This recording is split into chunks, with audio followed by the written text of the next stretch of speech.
It's Friday night and I have nothing to do. Single. My kids are all grown, out of the house. 3 of them live out of state. 1 of them lives here, but I just spent the evening with them last night with my son and my grandkids, and had fun with that. But tonight it's Friday and I want to do something. Backstory: I dated a guy for 7.5 years, and during those years I neglected my friends and did not make new friends. I had hobbies, my running, outside of this person I was seeing, but I did nothing outside of him. I would work, I would run, and then all my free time was with him. I mean, I would see, my grandkids here and there, but I didn't pursue any other friendships. I didn't go out. If we went out with his friends, because the friends I did have did not like him. My family did not like him, and I made the choice to stay with him for 7.5 years. And now that I'm single, all those years I could have been making friendships, and I didn't. When we went out with his friends. So now we're apart and he has his friends. And I have, the few friends I have. But all my friends are married. I'm single. When I go out with them, I'm third wheel. And the 2 couples that I hang out with the most are both out of state this weekend. Both. So I'm sitting in the parking lot here trying to figure out what to do on a Friday night.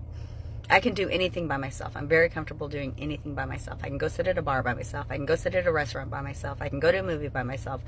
I don't like going to the movies, so I'm not going to do that. I'm not out looking for someone. I just want something to do. And I mean, for future, I will possibly go on Meetup and try to find, women things to do. But I tend to be completely different than most women. I'm super duper active in my trail community. I mean, I haven't been lately, and he kind of took me away from that a little bit too, but my choice. I did it. Can't blame him. But I have my trail community, but it's not a huge community, so I think the majority of people are married. I mean, I don't know where all the single women are. Where are you? Hi, good evening, all my grown ladies. So, dating after 50 is much harder than I thought it was going to be. There's so many obstacles. I'm not sure how to get around it. Do I continue? I don't know, seriously. Make plans with someone and then they cancel last minute, no advance notice. Guy still living at home with a wife, but they're separated. Yeah, right.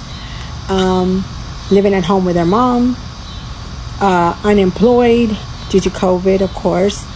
No transportation, or e.g. What's a girl to do? What's a girl to do? Any advice, ladies, men? Let me know. Okay, women, I know I'm not alone in this, because here I am, 54 years old, single, right?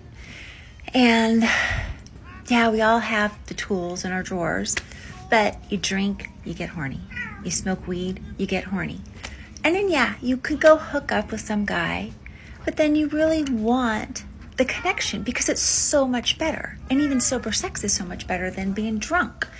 And it's like, it's like we're just screwed. And I just hate that we can't just be like, I know some women can, and more power to you women that can. And I wish I could just go pick up a guy and get laid and have it just be great. And yeah, see ya. Or find a great friends with benefits that just doesn't stress you out and doesn't want more than what you can give, but is a friend and it's cool. God damn it. I hate being single at 54 sometimes. I met a guy last night for a drink, And I hope I can get this in 3 minutes because there's a lot to unpack here. I'd only been talking to him maybe a day, if that. And he asked me if I was free last night, and I said yes. And he says, do you want to meet me for a drink? I'm like, okay. He asked me where. I told him. And this seems to be the pattern lately for me, is where I start talking to somebody, and by that night, I'm meeting them. And I do like it this way. In the beginning, I kind of was on the fence about it, but I'm starting to see that there are benefits to doing it this way. So I met him for a drink. Honestly, I was really having a good time. The conversation was good. He was funny. He had a sense of humor. And I don't know, maybe an hour or so into the date, he put his hand on my thigh and starts rubbing my thigh. And I looked at him and I said, could you please take your hand off my thigh? He's like, oh my gosh, I am so sorry. He says, I'm a very touchy-feely type person. And when I'm, having a good time and liking somebody, it's just a habit. And I looked at him and I said, it's a little presumptuous for you to assume that a woman's just going to be okay with you doing that. And I wasn't being rude. I was just being firm. And he looks at me and he says, well, you don't have to be bitchy about it. And I was like, wow. I got up, and this bar isn't very big. I didn't want to make a big scene, but I was not going to walk away from that without telling him how I felt. And I looked at him and I said, I am never going to have a man call me bitchy or a bitch because you're putting your hands on me. Thank you. Thank you for showing me exactly who you are as a person, so I do not waste one more minute on you. And he has a daughter. And I told him, I said, the day your daughter comes home and tells you that she's been in a situation like this, I hope then you will see how you make women feel. I threw $10 on the bar and walked out. As I was walking out, I realized that the whole bar had just heard that whole conversation. I mean, at that point, what am I going to do? I walked out, and I know there's going to be a lot of women that are going to come on this video and say, stop dating. What are you doing? Stop wasting your time. This is the way I look at it. Until it starts affecting me emotionally, where I start questioning my worth, my value, what's wrong with me, I will continue dating. And I don't put a lot of effort into this. If somebody messages me and they seem interesting, I'm going to meet them and see what happens. But in those in-between times where I'm not talking to anybody, I am just going to live my life and just keep doing the things I love. And go be amazing.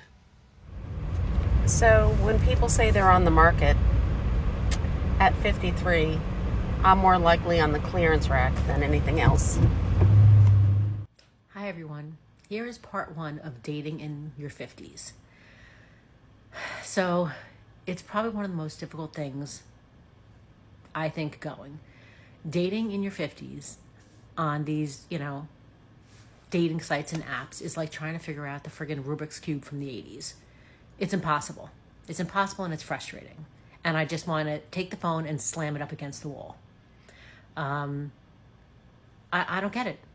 I don't understand why it's so hard to find somebody. Is it that everybody's completely broken? I don't want to go on a date and hear about, 3 hours of why your wife left you or why you left your wife. No. Ask me some questions. People sit there and they say nothing. How could you not have anything to say? I'm meeting you for the first time and you've got nothing. I hear crickets. You should have 10 million questions to ask. Right off the bat. Done. Bye-bye. See you later. Now, I'm an independent woman. I own my own business. I work hard. I like to do fun things. I like kayaking. I like boating. I like to go paintballing. I've gone hatchet throwing. I've done Spartan races. I had a guy tell me once that because I did those things that I participated in extremely violent extracurricular activities. Are you serious? Are you serious? And what do you do for fun? I'll tell you what he did. He collected autographs. Nothing wrong with that. However, do not tell me that because I like to be active and do fun things, that those are extremely violent extracurricular activities. All right. So you know what? All I'm saying is I am taking applications. Taking applications now. If you are single, if you're in the New Jersey area and you like to do fun things, let me know. Let me know where you're all at, because they're certainly not on the dating apps, which I'm done with and deleting. All right. Have a great day.